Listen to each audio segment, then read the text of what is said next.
should you buy a Birkin bag or should you invest in the share market?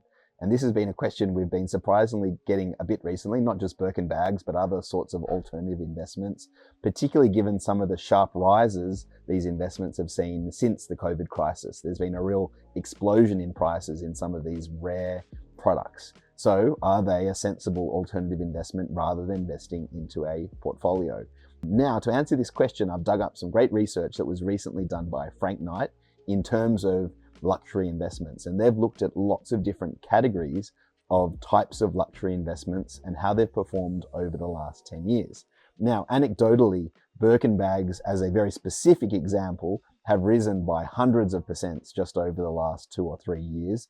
But interestingly, in this research by Frank Knight, they found that handbags as a category have only gone up by about 67% over the last 10 years. And this is, rare exclusive handbags. So 67% over 10 years, 6 or 7% per annum, or a little bit less is what they've returned over the last 10 years. So what are some of the best investments you could invest in these rare exclusive investments? Well, there's actually only been a few that have done better than the share market over the last 10 years, and that's been rare whiskies. So rare whiskies have returned 280% over the last 10 years. Wine, so rare wines have returned 146% over the last 10 years. And watches. Watches have returned 138% over the last 10 years. Those three are actually the only categories that have beaten not just a share market portfolio, but a diversified portfolio like our Stockspot Topaz portfolio, which has done about 112% over the same period. Whereas there's a huge number of other exclusive investments, including art, jewelry, diamonds, cars, that have actually underperformed the share market over that period.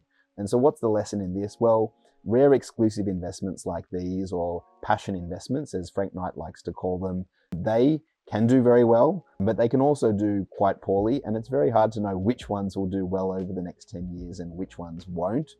I would look at them like any other sort of speculative investment, like buying a few individual direct shares in the AI sector or in the mining sector. You can hope that they'll do well, but you don't want to have a big part of your portfolio in them because they can equally do poorly.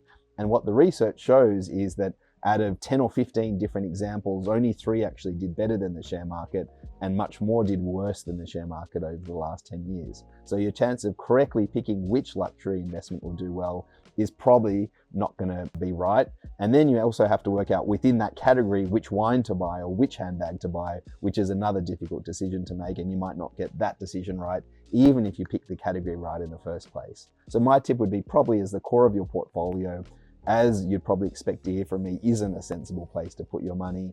But sure, if you want to, instead of investing in different thematic type investments for a small part of your portfolio, invest into some luxury goods, hoping that they might increase in value, sure, give it a go, but don't expect that they'll go up in value. It's more of a speculative investment, and hopefully you can get some enjoyment out of whatever you're buying as well.